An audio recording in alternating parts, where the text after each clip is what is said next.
Alright guys, so welcome to part 2 of this video. I ended up chopping it in a couple pieces to compress the length a little bit. So at the end, I'm going to say that I'm going to chop it into pieces. So obviously I did. So anyway, what this video is going to cover is sort of the more moderate investments in your hobby in terms of being maybe 6 months to a year into the hobby and determining that this is something you really want to do and concentrate your focus a little more seriously in terms of investment in tools, investment in big ticket items like airbrushes and spray booths and things like that. So anyway, hope you enjoy. So you're decided that you've gotten to the point of you like the hobby, you're doing good work to you. Now remember, that's a very key thing, is good work to you. Now, a lot of people online that'll look at your stuff and crap on it because online people just think they're Rambos on the keyboard a lot of times, and they'll just crap on everybody's everything. That being said, as long as you're happy with what you're doing, and I always say that the key to me with building models, or really any hobbies, is just getting to that next step of progression. Now, however you want to progress at what speed is totally up to you, but I think you should always be trying to, in some form or fashion, make the next thing that you're working on better than the last thing you worked on, or at least at level, right? You never want to regress. Paint jobs are what paint jobs are. Sometimes you botch one. Everybody still botches one. You go talk to people who won best of show, best of paints, and they're still stripping paint off of things sometimes because it's just the humidity genie didn't meet up with the fairy of weather, and the dust bunny over here was like ha ha ha, and next thing you know you're stripping something. But assuming that, like I said, you're doing good work, this may be 6 months in, it may be 3 months in, it may be a year in, and you want to sort of go up that next tier of gear. And really, this first thing, I could say is pretty much a basic thing. But again, as a beginning modeler, are you really that concerned with sink marks and things like that? Is going out and getting some putty. Now, this is just Tamiya's basic type of putty. It is their gray one. They also make a white one. They're effectively the same thing as far as I'm concerned. Some people will swear by the white one. It is a lacquer-based, if you will, putty, so it means it will shrink.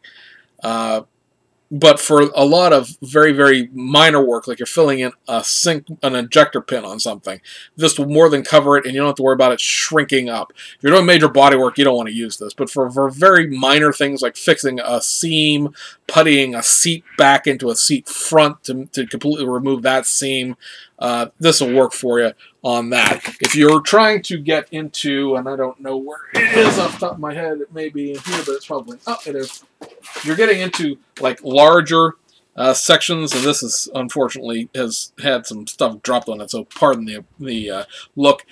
You start going into like Bondo glazing. This is sort of a one-part. They make a two-part that's legitimately two-part, but this is the kind that has the activator in it. This, of course, won't shrink. So if you're doing major body work, that's what you're looking at there. You start thinking about mixing colors, right? You go into the arts and crafts section at Walmart, and they will sell little miniature paint palettes that are plastic, basically paint trays. They have like little divots in them. If you ever remember your old mother's spoon holder on your stove, same sort of principle, except it's a much smaller thing. Go and somehow, somewhere, these came off of Amazon, go get yourself a gross of pipettes. Because you're mixing colors, the last thing you want to do is stick a paintbrush in a color and like slops them into here, and stick another paintbrush or the same paintbrush into another color and slop it in there and try to mix it up. Mixing it with the pipettes, obviously, a great deal easier. Two other things I would recommend for the advanced modeler as far as carpeting in your model kits. Go to the scrapbook section of Hobby Lobby or Michael's or wherever and get yourself embossing powder. I know that's not flocking, and I have flocking, which is in a really dusty container, but I think this is black. Flocking. Flocking, in a lot of cases, is ground up carpet. And it's not, some, depending on who you get it from and where you get it from, may not be universally ground, and you'll have bigger sections and little sections. Embossing powder is almost like a salt maybe even smaller as far as the grain of it. There are a bunch of different kinds you can get, and I have two. This because I didn't, I was just testing them out at first, and now I have, what I need. But I have black because black is just, it's very easy to just pour black, and then this stuff, which looks white, is actually clear. It's actually oops, that's upside down. It's just transparent. It looks white because of a whole bunch of it. But when you apply it to anything, it's just transparent. What this will allow you to do is, and the way you apply this in a model scenario, is you thin down some white glue, apply it to the area, which is usually the floor, or the package shelf or something like that, and then you apply out your clear. You can, do a couple different ways with this. I'm not sure these are the ones that come with a little thing on top. No, these are just straight up open. You can, Martha Stewart used to sell these, or, well, they were branded by Martha Stewart. She personally didn't sell them, but they had like little grates on top. These are wide open, so if you just dump this, the whole thing's going to come out. But, a lot of people will say to use one of those old straining things, like you use put powdered sugar on something. That's an option, but this is really thick, really, really tiny. I'll go right through that. But just taking like a little measuring, a little tiny spoon, or a hobby blade or something like that. So just so you gotta have an edge of it, looks like you're doing some crack, right, or some Coke, and just sprinkling it on there. Basically, you want to overfill the whole area. You could dump this whole thing and just chuck it in there if you really wanted to. Because what you're going to do is you're going to coat the inside of whatever's painted with that thinned out white glue. You're going to let it dry out entirely. You're not going to go freaking out and run, amok.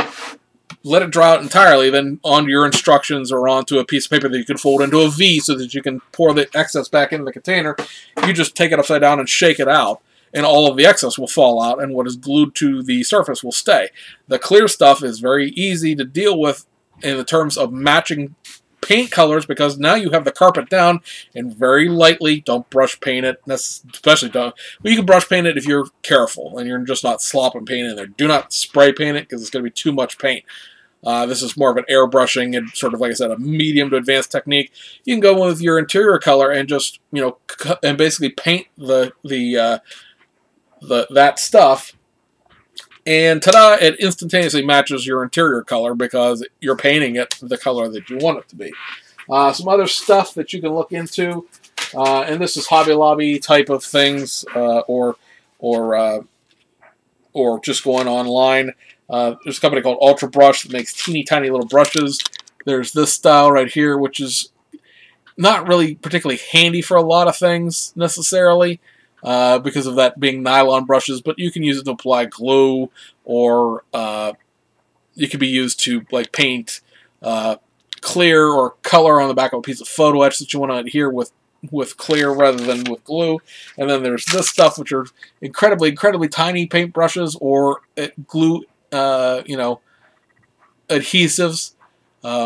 This again, you can stick a little bit of glue on there and then be able to sort of transfer it with this rather than using your big old fat fumbly fingers. Tamiya sells these, which are pointed Q-tips. They're very small, obviously. These come in packs of like 50. They're kind of expensive, but you get, like I said, you get 50 of them. Or you usually get you usually get 100 of them, I think, or maybe it is 50, and they're coming 2 packs of 25, but whatever. It'll take you a while to go through them if you really use them. These are not at all soft, per se. But I find what these are really handy for is getting them a little bit damp with thinner, or with just water if you're using Tamiya's acrylic and it's not dry yet. Because you'll need thinner if it's dry, but if you catch it while it's still wet, just taking this in here and then using it to sort of back off an edge. Let's say you went a little bit over a line that you're trying to paint between one color of a suspension and another color. You can go in and just, sort of, because this is pointed and it's kind of hard, you can sort of scrape off, for lack of a better term, with water, with thinner. Or another good use for this is when you're doing panel lines.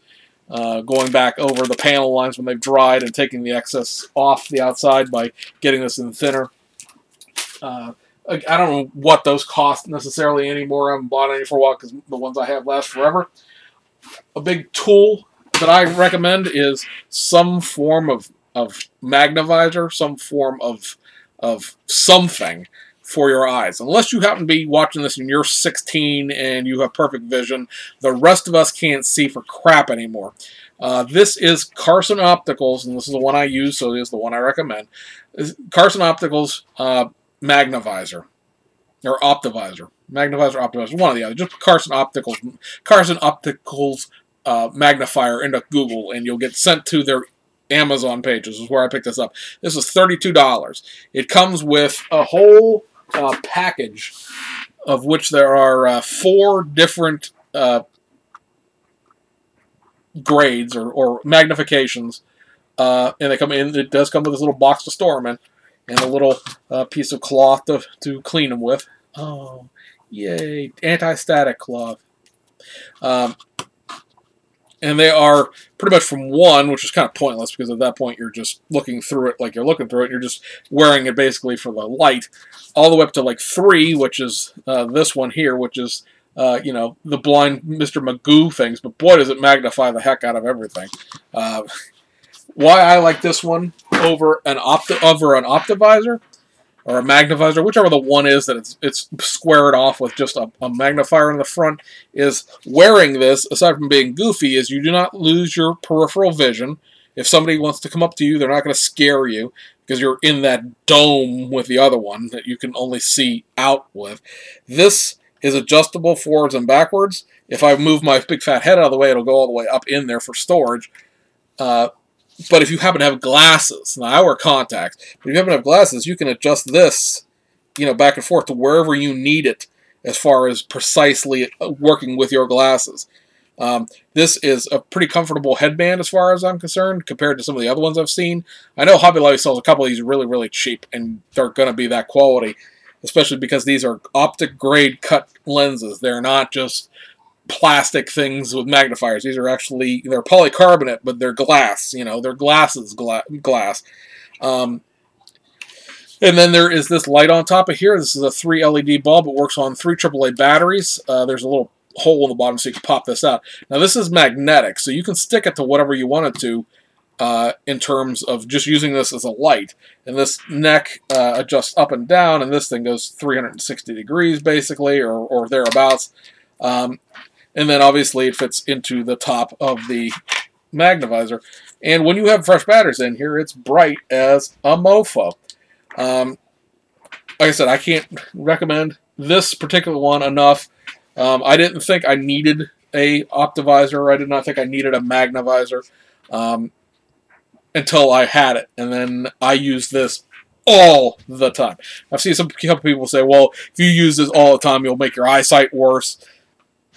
My eyesight has gotten microscopically better. No, I'm not crediting it to this, but I mean, my eyesight personally has not gotten any worse since I got this. This is a highly recommended and almost necessary piece of kit if you're going to really seriously go into detail painting your models. Because in order to see the buttons on the dashboard or see the coil of the spring going around the shock clearly in order to paint with a tiny little paintbrush, you're going to need to magnify everything for you. You know, I recommend, you know, if you're starting out and you want to try to brush paint your models, that's not something I recommend necessarily. I just don't think, I mean, there's some people out there that have developed techniques that they can really make really nice brush painted models. But we're not going into a whole scenario where you're trying to figure out a way to do that. So when you're looking at spray paint, my recommendations are either Testors One Coat or Testors Automotive Lacquer or Tamiya TS Paint, which is lacquer paint there too. Lacquer dries quickly. Lacquer is durable in the sense of polishing and you know, buffing out or polishing, depending on what you want to use. Some people use Tamiya's, you know, various buffing compounds. I personally have a sanding kit that has a bunch of different grades of sandpaper in it. I wet sand my models. That's what I do for polishing. I'm legitimately polishing rather than buffing. But whatever way you go about that, you know, lacquer is, you know, a better solution. There's not really an aerosol acrylic in the first place, and enamel paints, unless you just have to have a certain color, don't bother. because enamel paints, Tester's Gloss Black is notorious for this, take forever to dry, and they tend to be soft even after they dry. I'm not a big fan of enamel gloss coating in the first place, so using lacquer paint, my biggest recommendation with paint, especially spray paint, is stay within until you get experience, until you're, somewhere along the lines of oh, hey, I can do whatever I want to within reason as far as my skill set goes, is to stay within a paint system. Now that doesn't mean, oh, I use Tester's acryl or Tester's acrylic, so I can't use Tamiya lacquers. That's not what I mean. But every single company that makes paint makes a primer, a base coat, or a coat, depending on what kind of paint you're using, and then a clear coat or of some sort or another. You have, fine white, fine gray Tamiya primer. You have their TS paints, which are whatever colors you need them to be. And there's TS13, I think it's TS60 and something else for the gloss coat, the flat coat, and the semi-gloss, or a pearl gloss. They also make a pearl gloss. Stay within that system. When you're just getting started out, just leave the Rust-Oleum for the people building their deck furniture. Leave the Krylon for people repainting their trash cans. And spend a couple of dollars on real hobby paint. I know it's expensive, and I know you don't get that much for what you pay for, but let me tell you what. You go out and you buy the $2 can of paint, and you don't know what you're doing with it in terms of application. You're going to craze the plastic on your model because the paint is too hot for the primer. I see people all the time using lacquer paint over enamel primer, and as soon as that lacquer paint hits that primer, it goes straight through down to the plastic. And now you have to go buy yourself a new model kit because you've ruined the body. Or a great one is, of course, Krylon loves to do this. It dries and then it crinkles all up. And it's not necessarily affecting the plastic underneath. It is a paint reaction between the clear coat and the Krylon that you used. And now you've got to strip the paint off and do it all over again. You do that 2-3 times with a model. Aside from being incredibly frustrated and annoyed, and you don't want to build model kits anymore because you can't do the painting part, how much did you spend? You blew through that whole $2 can of paint, and you spent all that time stripping it, all the time, refinishing it, and stripping it, and refinishing it, and stripping it, and refinishing it. If you just bought the $7 can of paint, you would have done it one time, and got it where you wanted it to, and moved on with your life. Sometimes you need to take a look at, the equivalency. This is cheaper, but this works. 100% guaranteed works every time. This is if the Dust Bunny Fairy and the Humidity Fairy and the Particulate Matter Genie all get together and decide on the same day that your weather is perfect for painting. The other paint is smaller. Another thing with the Tamiya and Tester's bottles being, a small size, and there's not, you should be able to get 2 model kits out of a can of Tamiya or Tester's paint. If you do not get 2 models out of a can of paint or thereabouts. Now, there are different scenarios for different things. Mica paint is one where you may have to paint more lighter coats to get the actual shade of blue or red or orange or whatever you're going for, but a solid color, just a regular, straight off the shelf. I want to paint this model black. You should be able to get 2 models worth of, unless you're building 1/16 or some odd scale, you should be able to get 2 models worth of black out of that one can. Because, and this is the biggest issue I see with so many builders, are you're painting for gloss up front rather than out back. And what I mean by that is you're trying to make the paint this deep, miraculous gloss straight out of the can, and don't want to do any of the finishing work that you would have to do on a 1-to-1 scale car, all the color sanding and buffing and everything. You just want it up front. Well, yeah, that's achievable if you put enough paint onto something, but that also tends to obliterate your panel lines, your door lines, your hood lines, your trunk lines, all of the, the scuttle panel detail where, the air intakes for your defroster and all that stuff. It all goes away. This is what people like to call glazed donut building, where your car looks like, at the end, when you've got the clear coat on 18 coats deep, yeah, it's shiny, sure is, can't deny you that, but it also looks like it is a glazed donut because there's so much paint on it that you've completely Stay Puft Marshmallow Man the entire car. Go look at your car outside. it's pretty, close to the metal. You scrape it, you're in bare metal. You're through the primer with your keys. I'm not saying that you need to get that thin a coat of paint on your models, but that is something you should be aiming to, is the scale fidelity of your paint. It's why people buy airbrushes in the first place, is because airbrushes are a lot more controlled, and you can put out the same amount under a much more controlled circumstance with an airbrush, but you can paint in a much lighter fashion in terms of quantity of paint. The paint's going to come out with the same velocity as it would out of a spray can, but it's not going to come out with the same quantity. You'll see me describe that as fire hosing a model, where you just all over something, and that's when your paint runs. That's when your paint sags. That's when your paint loves to, if you use you're painting like a bright color over a dark primer, or a dark color over a white primer, or a color without any primer at all, it starts to pull away from all of the edges. And you've got those white door seams, and you've got that white trunk trim, and all that stuff where the paint is pulling off the high spots because it's pooling down into the model kit. Lots of mist coats to get where you're going, rather than a lot of wet coats. Anybody who do a to-do paint or a painting tutorial worth their crap should be teaching you to do maybe 2 to 3 light coats to build up the color itself, and then maybe 1 to 2 wet coats on top of that to give it depth. If you're using 3 to 5 coats of heavy, wet paint, you're going to cause yourself a world of hurt and waste a lot of money in the process, regardless as to what paint you're buying.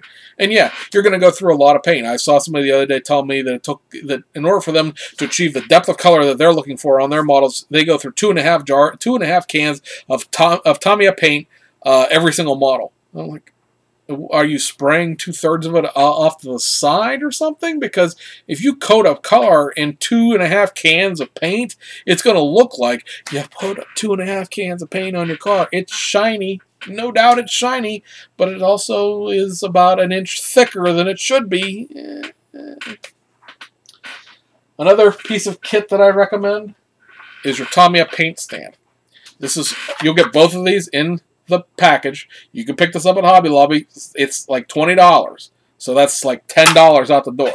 You get the body piece up here, and you get what a lot of people use as their show table. They'll put their models on here, and they'll rotate them around for you and talk about them. This has a bunch of different sized little holes in the top, which you can use with your barbecue skewers to hold things straight up in the air like this. It's a little wobbly, but it's not going anywhere. If you put them on the outside ones, they're a little more solid.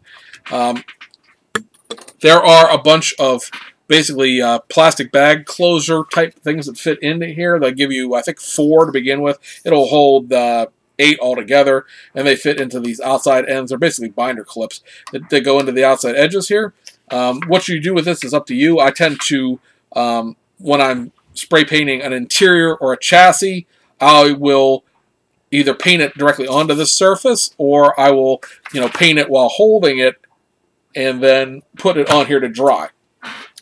You also, like I said, you get this top, which is also a turntable, and it is the body holder. You see, it has a bunch of little holes in it, so you can adjust these clamps to wherever you need them to be. I put them there after a bunch of research. It's pretty much in the middle, and that way it gives you a good tension, pretty much regardless of what you're building. And then you have that right there, where you can hold your body upside down, you can hold it sideways, you can go whichever way you want to. This technically really should go out another notch, because this is a little bit wider a body than I'm used to painting on here, but there we go. But it's not, chances are this isn't going to fall off here, right? I mean, I'm really shaking it, and it's starting to move, but it's caught up on a couple of interior pieces of the air intake. But you have to, get it going to get it to come off there. Under normal circumstances, holding this with one hand and spraying it with the other will get you where you need to go. You can sit here and advance it with your, with your fingers to, get to the next part, or you can just leave it where it's at and spin it, in, freehand. Depends on what you're comfortable with. I personally will tend to hold this. That's why I put a glove on this hand.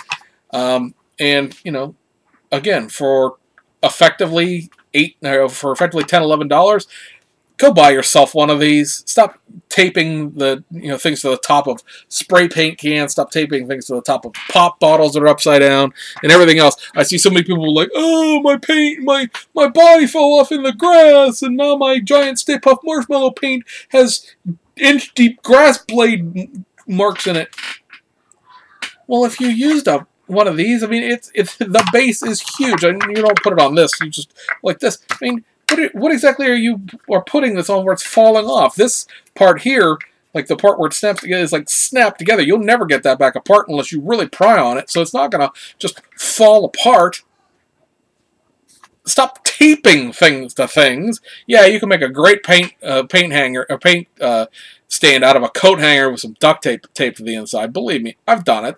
But this is so much easier and so much less hassle. Another thing you can pick up for $12 at Hobby Lobby, I found out because I lost a pair of my tweezers, is a set of tweezers. I had these tweezers, which are like a curved shape to them. I had a pair of these that were blue. I don't know where they went. When I moved everything in the shop, they disappeared, and I haven't yet to find them again. Turns out you can buy a set of 4. You get the curved tweezers like this. You get a set of needle-nosed straight tweezers like this. You get a set of more sort of blunt tweezers like this, and you get a set of anti-tweezers, I like to call them, but these are the recumbent tweezers, where in order to open them, you have to hold them to open. So this is very, very, very, very handy if you want to paint something, because then you just take and you open, stick with it in, and when you let it go, there, now you have another thing to hold your paint, hold whatever you're painting. $20 at Hobby Lobby. 40% off coupon. It's like $12 out the door. Pakistani stainless steel, so it's not American. It's not this. It's not that. It's not the other thing. But you know what? If it lasts for more than like a year, then it was a good $12 investment. I'm trying to think if there's anything else that really falls underneath advanced Molotow pens, bare metal foil, sheet plastic. You start scratch building, things like that. Photo etch. I mean, these are all like individual applications. There's no sheet of photo etch you get that's really universal, unless you're getting like license plate frames or key fobs, or the Detail Master used to sell that stereo set that had like stereo phases and CDs and cassette tapes and things like that. I guess really when we talk about going to the next level after that, it's this stuff back here, right? Your paint booth, your airbrush with your compressor, a Dremel, multi-tool, and things like that. That's your big boys toys. And really, guys, I gotta tell you, unless you're really, really, really positively sure that this hobby has a hold of you, that stuff can wait. It really can. There's, unless you live in a climate where it's impossible to paint constantly, then, getting all that kit is neither here nor there in what it does for you. I can paint you a body outside using spray paint cans. It'll be every bit as good a body as I can paint in here with this paint booth. But this paint booth back here allows me to paint in the winter, in the summer, when it's humid, when it's raining, when it's not, and everything else. It's a convenience aspect to me, not a skill aspect. Getting an airbrush, airbrushing is a learning curve all into its own. Trust me, I'm relearning it right now. And, there's no like, oh, hey, I bought a $400 paint booth, $200 compressor, $300 worth of airbrushes, and Shazam, I'm winning best of paint at the next model contest. It doesn't work like that. As far as the paint booth, I've seen, I had a couple people ask me about mine and ask me about recommendations. Guys, the little tiny portable one, the little one that folds up that they sell for like $80 to $100, depending on where you buy it from, is a perfectly serviceable introductory paint booth. When you really crunch the numbers and turn their numbers into cubic feet per minute, it is a really good paint booth as far as the airflow goes. It's small, obviously, so you're not getting a tractor trailer into it or things like that. This is an Artograph 5030. If you watched Hunter Selby's build tutorial, this is the exact same paint booth that he has. Not because I'm a copycat. I didn't even know what kind of paint booth he had. I just bought this one on my own. This is, as he's talked about before, it is 15 inches deep and 30 inches wide, so you can fit a 53-foot tractor trailer side into this without worrying about fitting it. It is, as you see, has a clear plexiglass roof to it, or a polycarbonate roof to it. This whole thing like screws together with like 8 screws and is separate from the black base. So on my case, I have the switch and the power outlet on this side, and the discharges are on this side.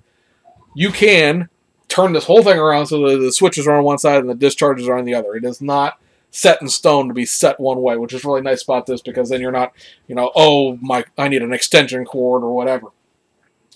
It is a 3-layer filtering system where there's just a very like wispy filter on top. They sell that in like rolls of 150 yards if you don't want to buy the pre-cut sheets and cut your own. Then there's a mid filter, and then there's a charcoal activated filter on the bottom. The reason why it's got so many things is this paint booth is also designed to be used indoors without ventilation. Now, I wouldn't recommend like spraying like 2K into it necessarily unventilated, but if you're doing just acrylics, you're painting your bodies even with acrylics and things like that, it's perfectly acceptable, and as far as the smell goes and everything, to not hook this up to a vent and just have it vent into the room. But all of those filters are going to take out the particulates, they're going to take out the pigments, and they're going to take out the fumes, and you're just sort of recirculating your air. So that's the nice thing about this if you're in a situation where you can't vent. Now, if you start using lacquer paints or using gravity or whatever, you're going to have to start venting that stuff outside, because you don't want your family breathing it, right? You don't want other people around you. Children running amok, right?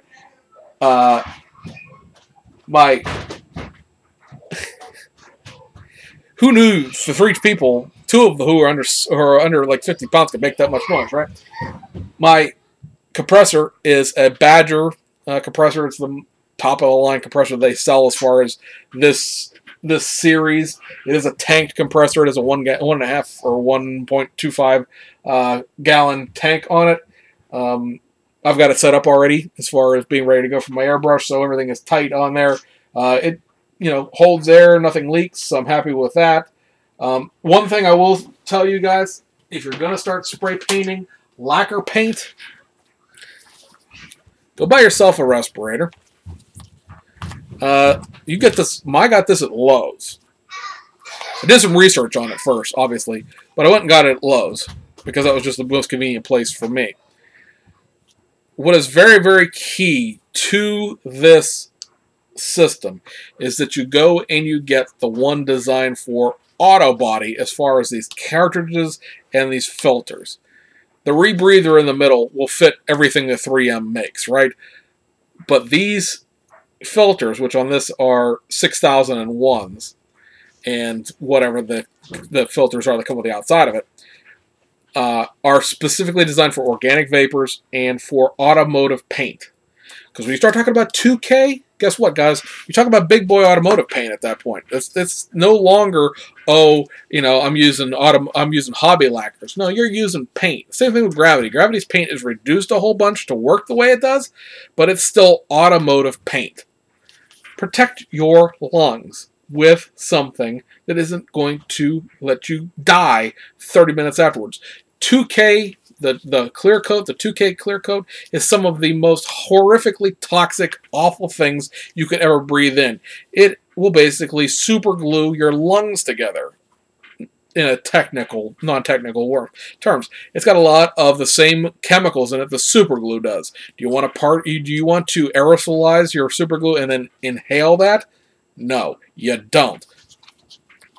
A very important thing with a rebreather, a respirator, and anybody who's done any kind of oil field work or any kind of industrial work will tell you need to fit test this.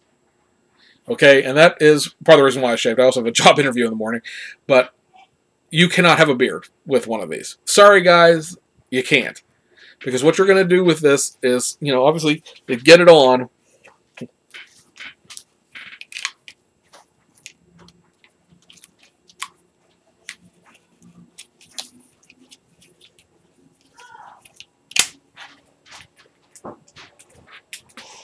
and then this piece back here clips around the back of your neck to hold it solid over your face. And I gotta sort of scream into it so you guys can hear me, right? But the goal here, when you're fit testing a respirator, is this is your outlet. Basically, this is where your air is coming out when you breathe out. You want to take your hand and put it in front of here and breathe in palm first so that no air escapes, and try to blow out. You know, keep adjusting the mask until you get no air coming out around your face, and these things expand outward. That means that you have a seal as far as the mask goes breathing out. The way you test your filters and your intake is to do the same thing with this. Put them over the side and breathe in. Again, keep adjusting. It's very hard if you have a beard or even a goatee that's a little bit long to get a good fit. But eventually you want to get to the point where, right there, no air is coming in around the outside edge of this mask whatsoever. And so now you're breathing in through the filters, you're breathing out through the rebreather, and there's no air getting in around this at all. And, obviously you can't really take deep breaths with it. But every single time you use this, you have to fit test it. Otherwise, it's pointless. Having that seal, this inner layer seal, grasped to your face the correct way is the only point of having this. This whole setup is, I want to say it was like $30, $35 at Lowe's. The canisters replace these clear pieces pop off, and you get 2 sets of these external filters with each set of canisters. You want to remember when you're replacing the canisters, replace them with organic vapor canisters like they came with, and that is really legitimately the thing that's going to keep you from dying sooner than you normally would have if you start using big boy paint. People will tell you that that's no big deal. People will tell you, of course, my personal favorite of building paint booths out of Sterilite containers with a box fan duct taped into the back of it. Don't even start with me about that. I'm not going to tell you that it's going to catch on fire, because that's probably not going to happen. A lot of people, whoa, first thing it's going to do is you get paint into that fan and it's going to blow up. Probably not. But what it is going to do is not adequately filter and vent out what you're doing. Now, if you're venting outside, you can do what Hunter does, where he just has a filter over top of the fan so that he doesn't gum his fans up. But overall speaking, you start playing with big boy paint, I gotta recommend you get a rebreather, just because is $35 not worth your health in the long run. Last thing before I go, because I wanted to talk about this sooner and I forgot, is when you start looking at other sprue cutters, as time goes along, Tamiya makes a set. These are side cutters. They're 123 is the part number on it.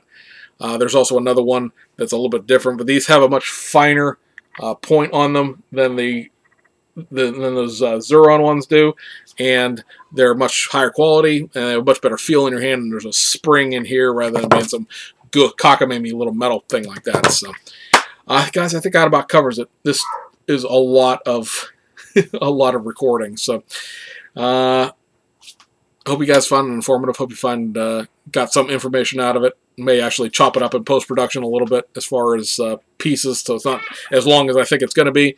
But we'll see you guys on the other side.